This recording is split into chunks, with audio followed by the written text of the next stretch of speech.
Hi guys, this is Adam again, and I'm just bringing you another video to try to clarify a couple things that I may or may not have covered sufficiently in LARC lecture. So I have here a review slide to just go over a couple of things we're just going to keep in mind during the duration of this recording. Remember that oxygen binding for myoglobin is exhibits a hyperbolic curve, where hemoglobin exhibits a sigmoidal curve. So let's go over myoglobin real quick. Remember this graph? This is similar to the Vmax curve and the substrate is on the bottom. This is very similar to that, where we have oxygen concentration on the bottom, and here we have fraction of myoglobin bound. So as you increase the amount of oxygen in the environment, the number of myoglobin bound to oxygen will go up. Okay? And there's a big difference between myoglobin and hemoglobin. Myoglobin is used to buffer oxygen in the blood. Now, she goes over how to derive this, but I'm just going to say this is the end result. And you see myoglobin bound to oxygen, and this is in equilibrium with myoglobin plus oxygen. So as your body uses up oxygen, right, for electron transport chain as a reducing or as an oxidizing agent, mitochondria uses up oxygen. This decreases, so now myoglobin plus oxygen moves to here. And how this gets oxygen is from the blood. Okay? So let's say that there's too much oxygen from the blood. Now oxygen will bind to myoglobin and turn into myoglobin plus oxygen. Thus you take away and you buffer oxygen from the blood. Now we're going to talk about hemoglobin. Hemoglobin has a different function than myoglobin, where myoglobin was used to buffer the blood with this oxygen. Hemoglobin is used to transfer oxygen from the lungs to the tissues. Here we see these two pillars. These are representing the amount of oxygen in the lungs and in the tissues. The reason why it's low in the tissues is because our body uses up oxygen in its tissue. Here we see the standard hyperbolic curve is not sufficient because there's not a big enough difference between where we bind in the lungs and where we bind in the tissue. How we solve this problem is we go to a cooperative binding curve, a sigmoidal curve, and that's denoted by this purple line right here. So in this form, at the oxygen level in the lungs, almost 100% of hemoglobin binds oxygen. Then, by the time you get to the oxygen concentration in the tissues, 60% of the hemoglobin releases its oxygen. Thus, you transport oxygen into your muscles. Okay. Now, I'm going to skip forward a couple things and go over the Bohr effect. The Bohr effect and BPG are two ways that we regulate oxygen binding to hemoglobin.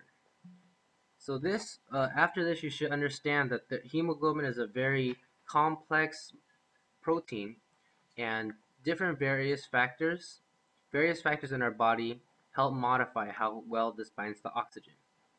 This is a standard curve where, because our lungs have have a regular pH of 7.6, this is how the binding curve for hemoglobin normally looks at this top curve. Notice, in the lungs, we have almost 100% binding of hemoglobin to oxygen, and it would normally release to about 50% of hemoglobin would release its oxygen. That is not good enough, and we can make this better. How we do this is that we use the Bohr effect. In our muscles, where we're producing a lot of carbon dioxide, thus producing a lot of proton ions, which means it's a more acidic and lower pH. The pH will drop and thus will shift the binding curve of hemoglobin. So hemoglobin actually changes its binding affinity to oxygen so that it binds less oxygen at lower pH. This helps us. This means that in the higher pH in the lungs, we bind more oxygen. By the time we get to the muscles, we release more. and that allows us to more efficiently transfer oxygen from our lungs to our tissues. The last thing we're going to go over is how BPG helps us release more oxygen into our muscles, similar to how the Bohr effect does. Now, it's important to understand that BPG is always produced in the body. We never have zero BPG. This curve is just simply experimental or theoretical, and if you didn't have any BPG, you would die. Okay, so I say that to allow you to understand that this curve right here, this top one that I'm waving my mouse over, this is our normal um, this is our normal hemoglobin binding curve for anybody living at sea level. Oxygen will bind here. Remember, it's close to 100%, and by the time it gets to our normal PO2 in our tissues, this is based on the rate that we're using of oxygen, it will release 40% of hemoglobin would release its oxygen. Thus, only 60% of it, I would say this is 0.6, remain bound to oxygen. Okay? Now, with lower PO2 in the lungs, so this is indicative of lower oxygen concentrations in the environment, we have a sufficient decrease. So we go from here to here. That means we actually bind initially much less oxygen. How we can compensate for this is that we can release more oxygen. All right?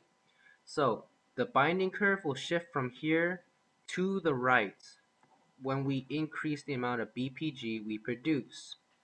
Increasing the BPG lowers the oxygen affinity and thus increases the P50. Now remember this term P50? This is how much concentration we need to reach half saturation. So if we increase the P50, we are actually reducing hemoglobin's ability and affinity to bind oxygen. All right, so once again, if you increase the P50, you shift to the right, thus reducing the affinity. Now, when you reduce the affinity at the same concentration in the tissues, less hemoglobin, see this was used to be at 0.6, now goes to 0.45. This means that less hemoglobin would be bound to oxygen, which means that more hemoglobin let go of its oxygen. Okay? So BPG, how this works is that when we have lower oxygen in our lungs, we need to compensate by releasing more oxygen into our tissues. Okay? So if you can't fill up more trucks, just have each of the dump trucks that you, right? Let's say it's theoretical dump trucks, right? Dump trucks carry oxygen from our lungs to our tissues. If the amount of trucks that get filled up goes down, we need to have each truck pour out more of its contents, right? So BPG, the Bohr effect, are two ways that we can regulate hemoglobin affinity and amounts of oxygen delivery to our tissues. And just remember that this curve, that hemoglobin exhibits a sigmoidal binding, and that allows us to efficiently transport oxygen, where myoglobin, due to its simple hyperbolic curve, is used to buffer oxygen. If you like this video, give me a thumbs up on your lower left hand side. Give me any comments or suggestions if you like my videos, if you think that uh, if you think I should have some kind of music in the background or any kind of suggestions you guys have. Favorite me and follow my channel, and I'll see you guys next time. Bye bye.